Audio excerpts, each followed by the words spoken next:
Assalamualaikum warahmatullahi wabarakatuh. Perkenalkan, saya Sri Rosida dari SD Negeri 10 Pesanggaran, calon guru penggerak angkatan 10 Kabupaten Banyuwangi. Saya akan memaparkan demonstrasi kontekstual modul 3.1 tentang pengambilan keputusan berbasis nilai-nilai kebajikan sebagai pemimpin. Adapun tujuan pembelajaran khusus yaitu calon guru penggerak dapat melakukan analisis atas penerapan proses pengambilan keputusan berdasarkan pengetahuan yang telah dipelajarinya tentang berbagai paradigma, prinsip pengambilan dan pengujian keputusan di sekolah asal masing-masing dan di sekolah atau lingkungan lain.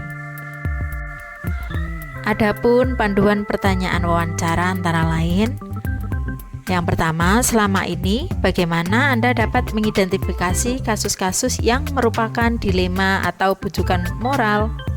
Selanjutnya, selama ini bagaimana Anda menjalankan pengambilan keputusan di sekolah Anda, terutama untuk kasus-kasus di mana ada dua kepentingan yang sama-sama benar atau sama-sama mengandung nilai kebajikan?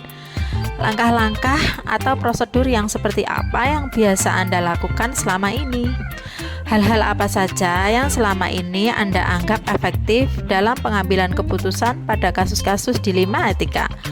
Hal-hal apa saja yang selama ini merupakan tantangan dalam pengambilan keputusan pada kasus-kasus dilema etika?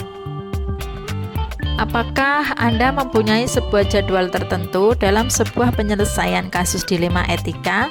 Apakah Anda langsung menyelesaikan di tempat atau memiliki sebuah jadwal untuk menyelesaikannya? Bentuk atau prosedur seperti apa yang Anda jalankan?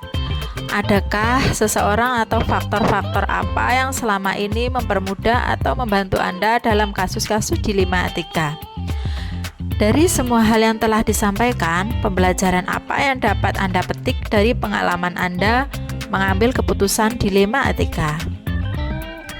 Berikut adalah langkah-langkah pengambilan keputusan dilema etika. Yang pertama, paradigma. Individu vs kelompok, rasa keadilan vs rasa kasihan, kebenaran vs kesetiaan, jangka panjang vs jangka pendek. Yang kedua, prinsip resolusi. Yang pertama, berpikir berbasis hasil akhir, berpikir berbasis peraturan, dan berpikir berbasis rasa peduli. Dan yang ketiga, langkah pengambilan keputusan. Mengenali nilai yang saling bertentangan, menentukan siapa yang terlibat dalam situasi ini, kumpulan fakta yang relevan, pengajuan benar atau salah atau uji legal, uji intuisi, uji publikasi, dan uji panutan.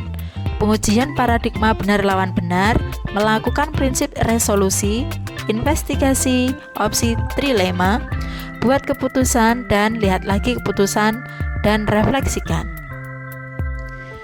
Berikut ini adalah narasumber atau kepala sekolah yang saya wawancarai terkait dilema etika.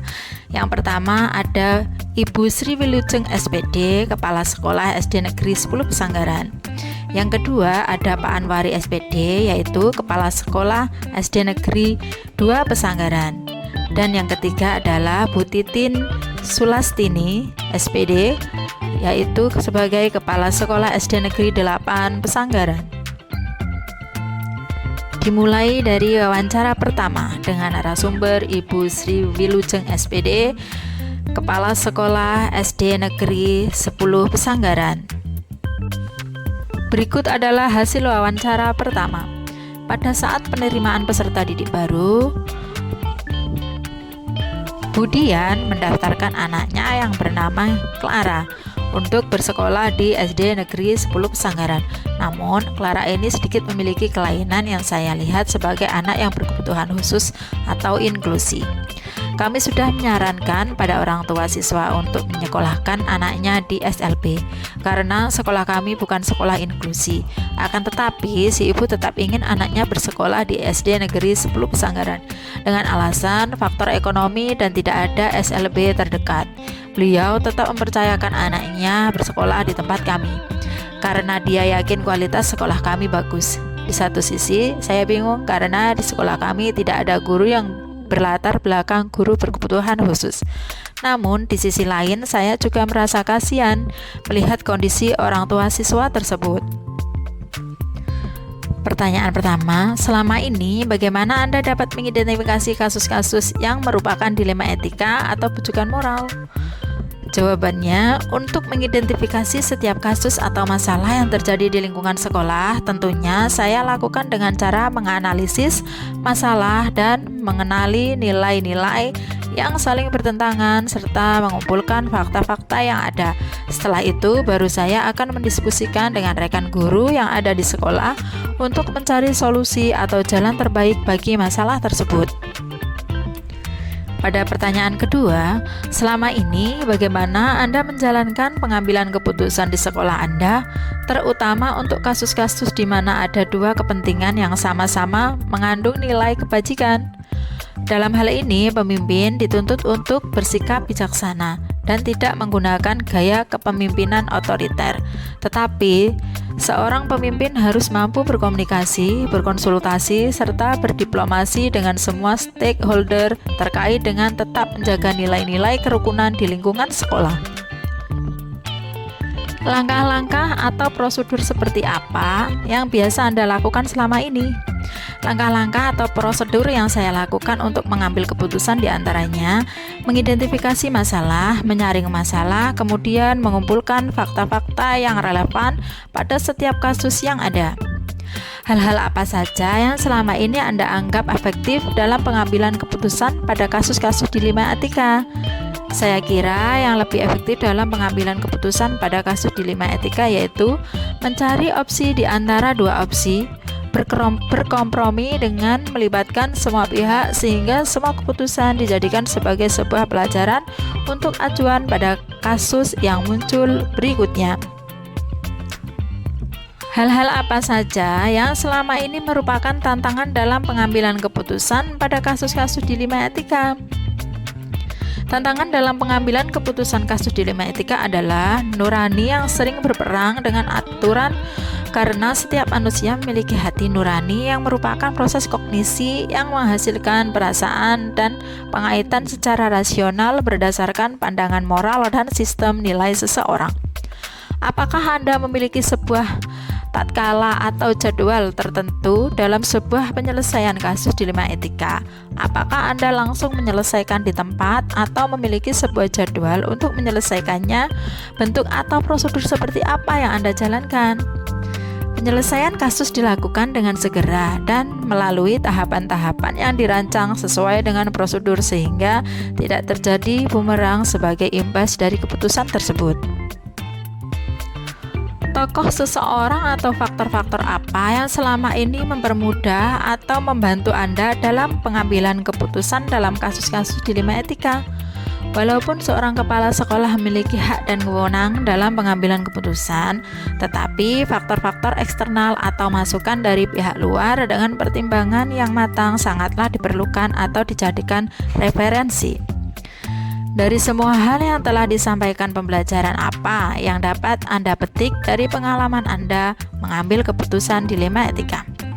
Pelajaran yang bisa dipetik dari hal ini adalah jangan tergesa-gesa dalam mengambil keputusan, perlu pertimbangan yang matang, mengedepankan nilai musyawarah mufakat untuk menjaga keharmonisan warga sekolah, serta dapat memilih kapan saatnya gaya kepemimpinan karismatik, diplomatik, otoriter, dan minoritas digunakan. Berikut adalah hasil wawancara kedua dengan narasumber Bapak Anwari SPD, Kepala Sekolah SD Negeri 2 Pesanggaran. Hasil wawancara kedua, pada akhir tahun pelajaran SD Negeri 2 Pesanggaran dilaksanakan rapat kenaikan kelas. Ternyata ada beberapa siswa berdasarkan hasil penilaian dari wali kelasnya masing-masing belum mencapai KKM. Selain itu, berdasarkan laporan dari guru, siswa tersebut kehadirannya di sekolah tidak mencapai 80% sesuai standar kehadiran peraturan sekolah.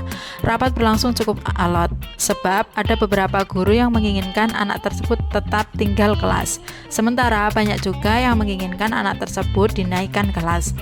Saya cukup bingung saat pengambilan keputusan. Akhirnya, berdasarkan berbagai pertimbangan dan suara terbanyak, saya memutuskan agar membuat nilai beberapa anak ini melebihi KKM saat pengisian rapor agar menghindari siswa tersebut tidak naik kelas. Pertanyaan pertama, selama ini bagaimana Anda dapat mengidentifikasi kasus-kasus yang merupakan dilema etika atau bujukan moral? Berdasarkan kasus tersebut, adanya dilema etika karena harus memutuskan di antara pilihan yang sama-sama memiliki alasan yang masuk akal. Sehingga untuk mengidentifikasi antara dilema etika dan bujukan moral dapat dilihat dari alasan pembuatan keputusan. Jika ada alasan yang masuk akal dan dibenarkan, maka masuk ke dalam dilema etika. Sedangkan jika alasannya tidak sesuai, maka masuk ke dalam bujukan moral. Selama ini, bagaimana Anda menjalankan pengambilan keputusan di sekolah Anda, terutama untuk kasus-kasus di mana ada dua kepentingan yang sama-sama mengandung nilai kebajikan? Selama ini, dalam menjalankan pengambilan keputusan harus dimusyawarahkan dulu dengan rekan guru agar mendapatkan pertimbangan dalam memutuskan suatu permasalahan. Pengambilan keputusan selama ini yang saya lakukan adalah dengan mengidentifikasi kasus dengan cermat dan melihat dari berbagai sudut pandang serta mempertimbangkan dengan matang agar tidak ada pihak yang dirugikan.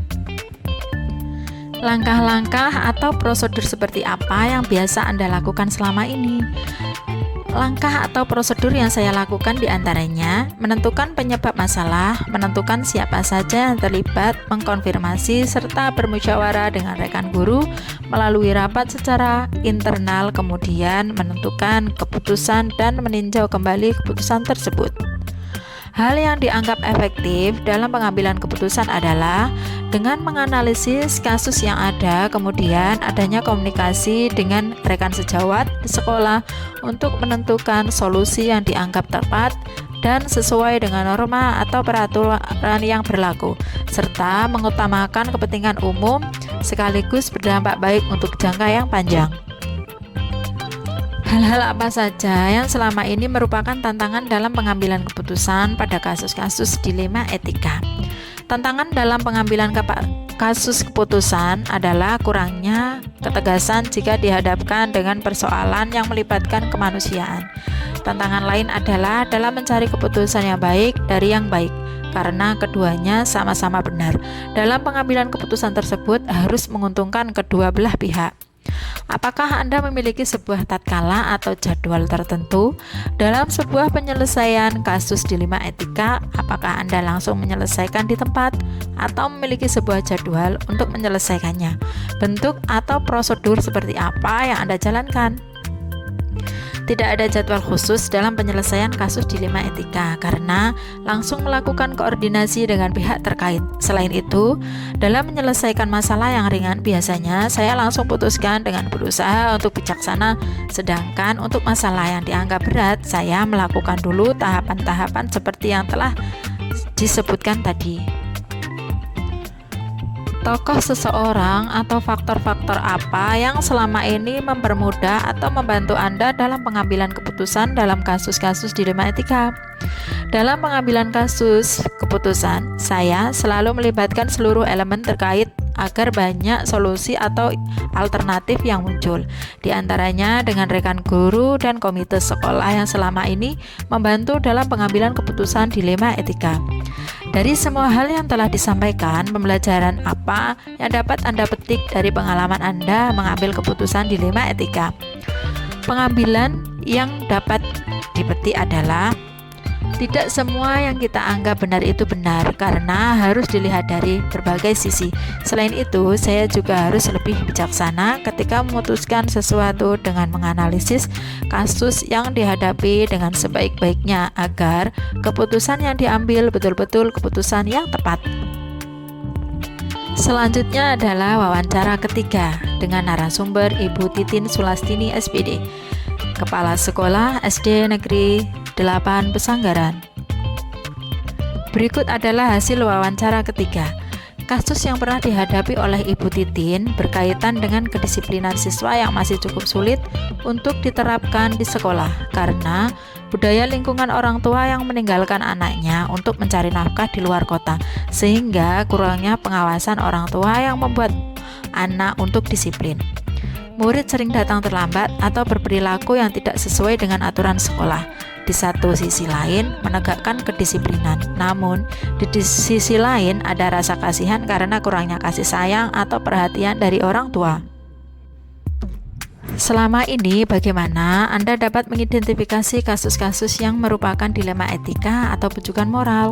Dalam mengidentifikasi kasus, saya melihat dari sudut pandang atau sisi moral dan hukum.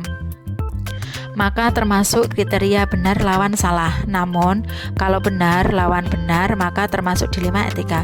Berdasarkan kasus tersebut terjadi dilema etika yang ditandai dengan adanya pilihan yang sama-sama benar.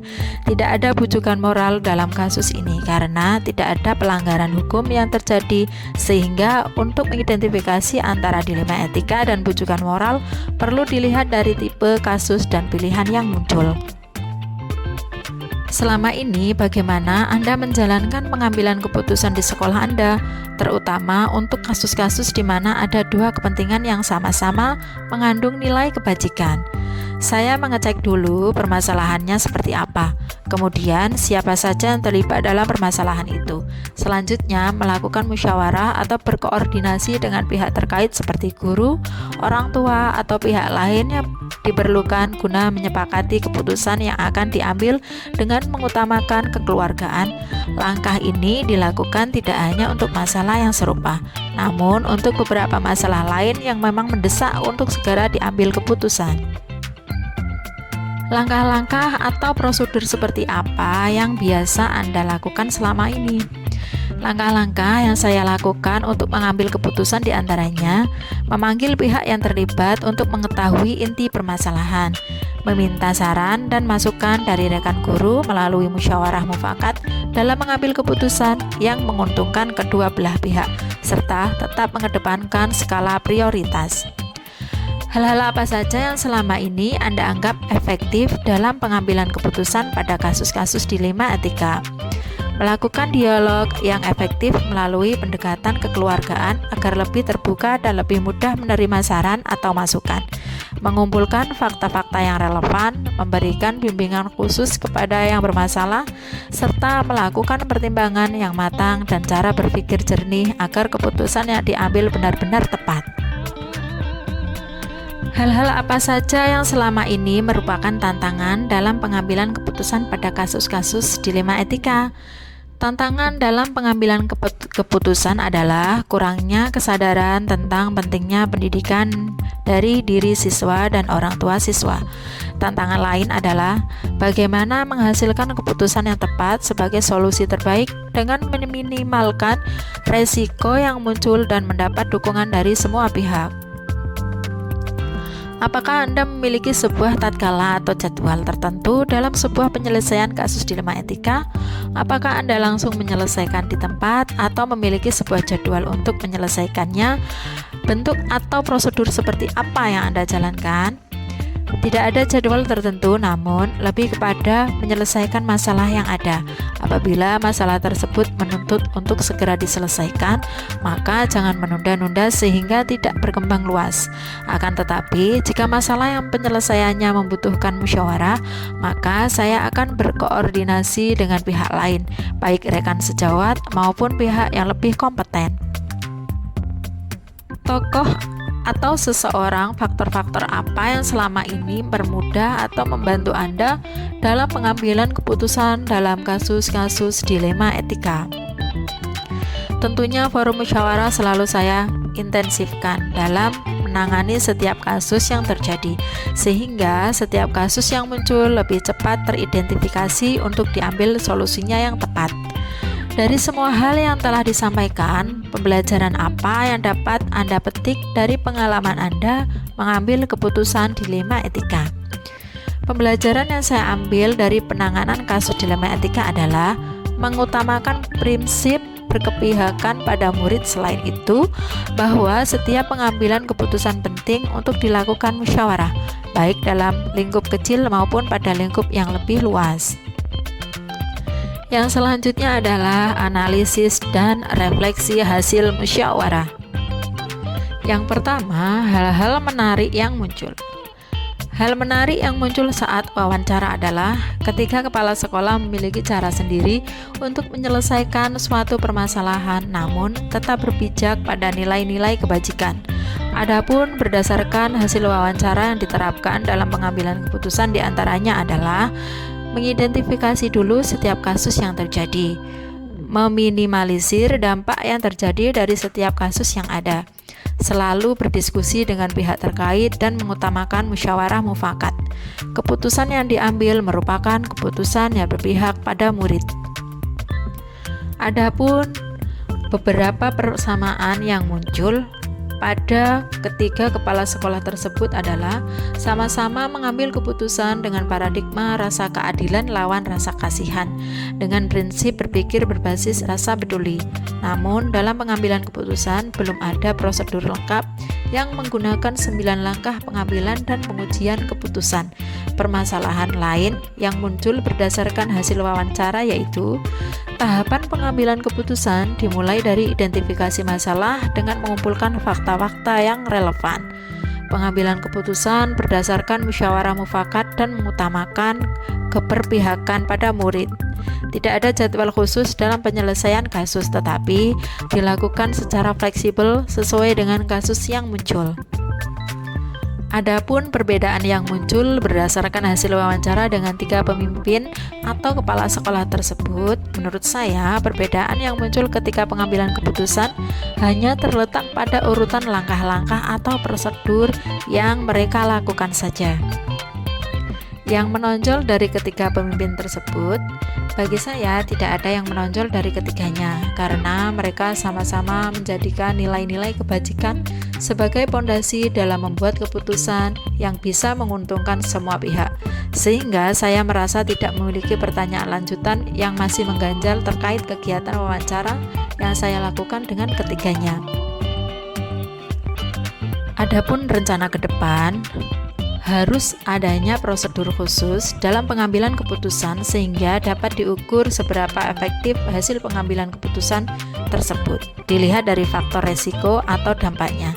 Adapun berdasarkan hasil wawancara 3 kepala sekolah tersebut akan pertama mencoba menerapkan 9 langkah pengambilan dan pengujian keputusan dengan memperhatikan prinsip serta paradigma yang ada.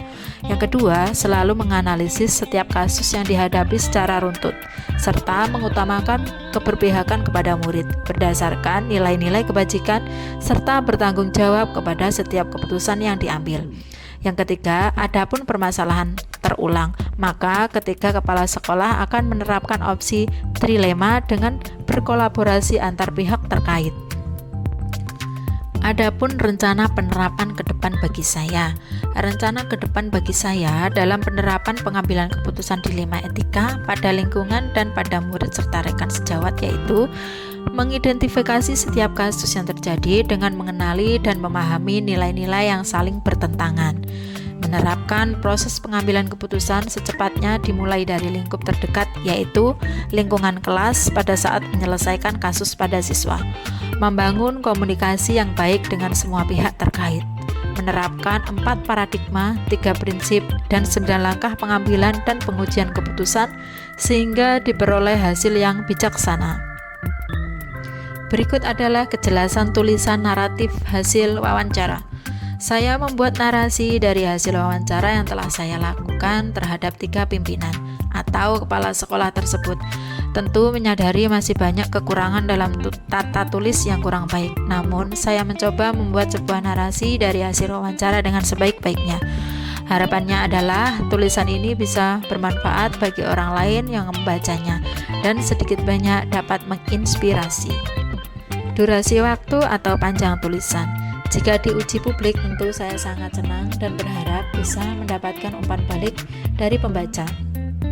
Hal itu saya lakukan agar bisa mendapatkan saran, masukan, bahkan kritikan yang membangun terkait kegiatan penulisan saya lakukan, sehingga bisa menjadi perbaikan bagi diri saya di masa mendatang. Adapun kesimpulannya adalah, menjadi seorang pemimpin itu tidaklah mudah. Ketika kita menghadapi kasus dilema etika, akan ada nilai-nilai kebajikan mendasar yang bertentangan, seperti cinta dan kasih sayang, kebenaran, keadilan, kebebasan, persatuan, toleransi, tanggung jawab, dan penghargaan akan hidup. Dilema etika serta bujukan moral menjadi tantangan yang harus dihadapi dengan bijaksana. Berikut adalah tabel daftar tugas atau checklist wawancara. Berikut adalah quotes saya.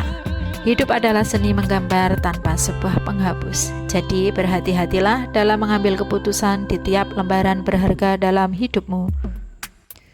Demikianlah pemaparan saya. Terima kasih. Salam guru penggerak, tergerak, bergerak, menggerakkan. Wassalamualaikum warahmatullahi wabarakatuh.